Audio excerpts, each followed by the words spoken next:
Such a beautiful spot down here, right by the cove. Now, I spoke to you a few years ago, and it was amazing because there you were sort of, you'd gone from 16 years now, but then even then it felt like even 10 years is a big achievement when you're in this a world that can be unpredictable. So, is there a secret to the fact that you guys have had 16 years of this now? I think it's the love of music, right, and the love of kind of nurturing that in students.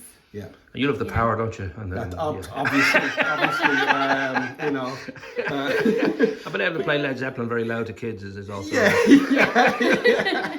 But is there sort of a moment when you guys realise this works? Because you've had various different strands that came together as harmonics, and it's always a kind of an adventure. You're not sure if the balance is going to be right and all that. Plainly it is. Was there a moment that you guys realised, oh, okay, this works, this is a lovely idea? Yeah, I think it's, you kind of, like anything, you set up something and you have a desire and you have a dream that you want to put together, but what's it going to, it sounds very idealistic, and you want to make a difference, you want to help people along, and we've both had journeys musically that maybe along the way we could have done with some of these tools or these bits of advice. Well, you were saying that too, the confidence of the kid and the individual kid's kind of particular, personality is so important to tap into that and to make them feel completely comfortable, safe, enjoy the music, absolutely. Obviously, which is a huge part of it, but also there's that side of it that, people are evolving. This is their, caterpillar to butterfly sort of moment. They want to fly with the music. So that being part of that must be beautiful, but also you're always conscious, I guess, with every single kid where that lies, where they want to go and what they're looking for, and once you start helping them on that road, the happiness that comes out of that is huge. Oh God! And it's when you see it happening, it's slow, and it progresses quite slowly, and then all of a sudden, bang! It comes out. You're just sitting there fighting back the tears because you're just so proud because you know where they started.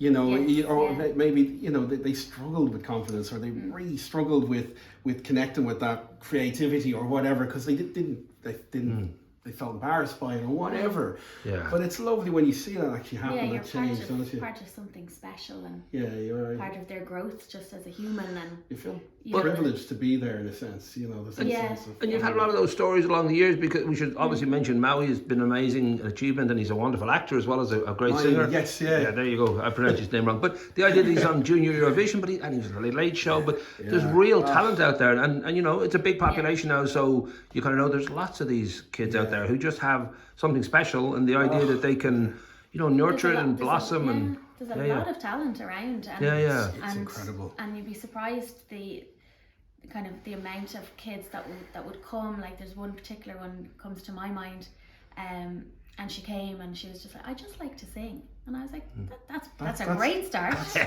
But she actually was so much better than she thought she was. She just did not think, you find that she didn't have herself in that category. She was like, I just like to sing, but I'm not like the other girls. We're not talking about Mary Coughlin, are we?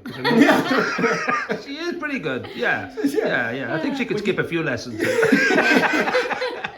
But you do get that. You get that. It's incredible when their own perception of themselves, and you're like, well, actually, here's what's amazing and unique about you, and let me spend the next several weeks pointing that out, and then they get into the excitement of that, and like, I always think of a big Bowie fan, and we did a sort of Bowie 70th birthday celebration in the Harbour Bar with a bunch of musicians.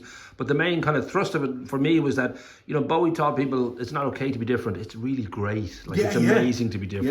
Because that's the only thing that really ultimately will give you a voice that's not, Don't compare yourself to, pit yourself against anybody else. Be you, because there's nothing better than being authentic. Having said that, when somebody's really bad, you were saying you throw them out this window. Where did you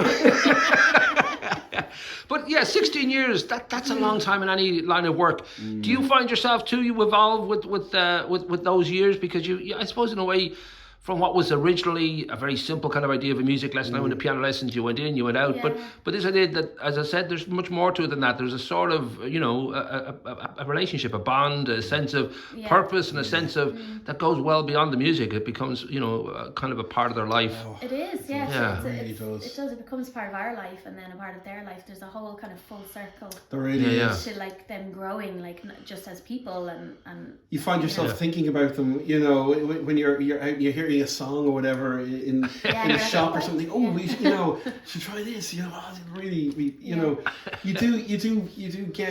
you do develop lovely relationships, over time. And the growth too of Harmonics, like you've got you're up on Taylor Lane, but you're also here now then right beside the Carrigeedon building, which is a lovely little spot. But there is that sort of need for expansion because you've got 150, I think, students, and that sense that you'll always now be handy to have like a few extra rooms somewhere. Yes, so that's a constant, isn't it? Because the growth just means that. It'd be great if we had like, a little mansion somewhere around here in the seafront that we could just throw a few rooms together. If anyone's got one free that they're not using at the moment.